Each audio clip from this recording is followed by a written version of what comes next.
আসসালামু আলাইকুম সবাইকে। আজকে চলে আসলাম একটা নতুন রেসিপি নিয়ে। আমি যেভাবে হাঁস রান্না করি আপনাদের সাথে শেয়ার করলাম। প্রথমে আমি রেডিমেড হাঁস আমাদের এখানে একদমই পশমগুলি ফালানো অবস্থায়, আর এই প্যাকেটের মধ্যে এক্সট্রা কলিজাটা আর গলাটা দেওয়া আছে। এখানে ঘিলা করে যাই আছে সবগুলি দিয়ে দিচ্ছে এক্সট্রা পলির ভিতরে। আর এরপর হচ্ছে হোল হাঁসটা আমি একটু হাতটা বের করে নিচ্ছে, পাকাটা মোটামুটি এরকম অনেকটা ক্লিন আছে। তারপর এর মধ্যে আমি আরও ক্লিন করতে হবে। তো এর মধ্যে আমি পেঁয়াজ কেটে নিলাম, টমেটো দিব, একটা টমেটো। টক টমেটো যাওয়া যাবে না, যেগুলি একটু টক ছাড়াটা, নাহলে আপনার টেস্টটা ডিফারেন্ট হয়ে যাবে, ভালো লাগবে না। তো একটু কষ্ট হচ্ছে নিজের হাতে কাটাটা, তো আমি কেটে নিচ্ছি আর কি। অবস্থা মাইন্ড করবেন না, এটা জাস্ট কাটার সময় একটি ভিডিও করলাম। কি অনেক বড় হাঁসটা।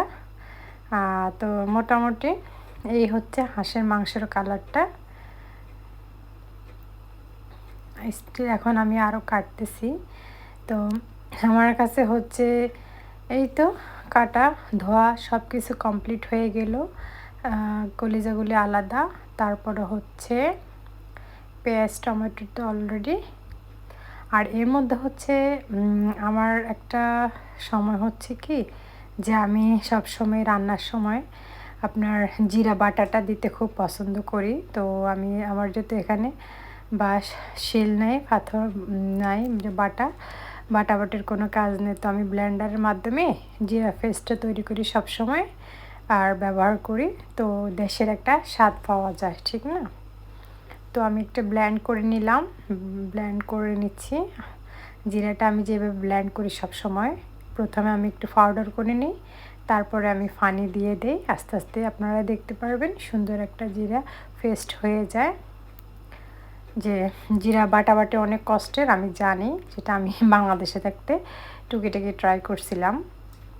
তো এখানে আসার পর থেকে আমি সব সময় আপনার জিরা পেস্ট করে নিই। এই তো অনেকটা হয়ে আসছে, আমি আরও করব কিছুক্ষণ পরে হয়ে গেল। তো রান্নার প্রসেসটা হচ্ছে আমি কি ব্যবহার করি আপনাদের সাথে শেয়ার করতেছি। এখানে হচ্ছে আমি আদার পরিমাণ এবং রসুনের পরিমাণ সমান নিলাম, জিরা পেস্ট, তারপরে হচ্ছে গরম মশলা, তারপর হচ্ছে আমি একের পর একটা সবগুলো মশলা দিয়ে যাচ্ছি। তো সঙ্গেই থাকুন, রান্নার প্রসেসটা এই হচ্ছে আমার, যেভাবে আমি হাঁস রান্না করি। সবগুলি ফ্রোজেন দিয়ে দিলাম, গার্লিক এবং জিঞ্জার। একের পর আমি সব মশলাটা দিয়ে দিচ্ছি এবং এগুলিকে একটু তেলের উপরে ভেজে নেব। আর আরেকটা কথা হচ্ছে, আমি যখন রান্না শুরু করলাম আমি অফলাইনে, যেটা ক্যামেরা অফ ছিল আমার, সেটা হচ্ছে আমি সানফ্লাওয়ার অয়েল এবং আপনার মাস্টার্ড অয়েলটা দিলাম, যেটা হচ্ছে সরিষার অয়েল এবং সূর্যমুখীর তেল, দুইটা দিয়ে মিক্স করে আমি রান্নাটা বসিয়েছিলাম। কারণ হচ্ছে সরিষার তেলটা হচ্ছে একটা দেশীয় স্বাদ, তাই আমি সরিষার তেল দিলাম। তো সব মশলাগুলো আমি মিক্স করে নিচ্ছি। ভিডিওটা ভালো লাগলে লাইক, কমেন্ট এবং শেয়ার করবেন, এই হচ্ছে আমার একটা রিকোয়েস্ট আপনাদের কাছে।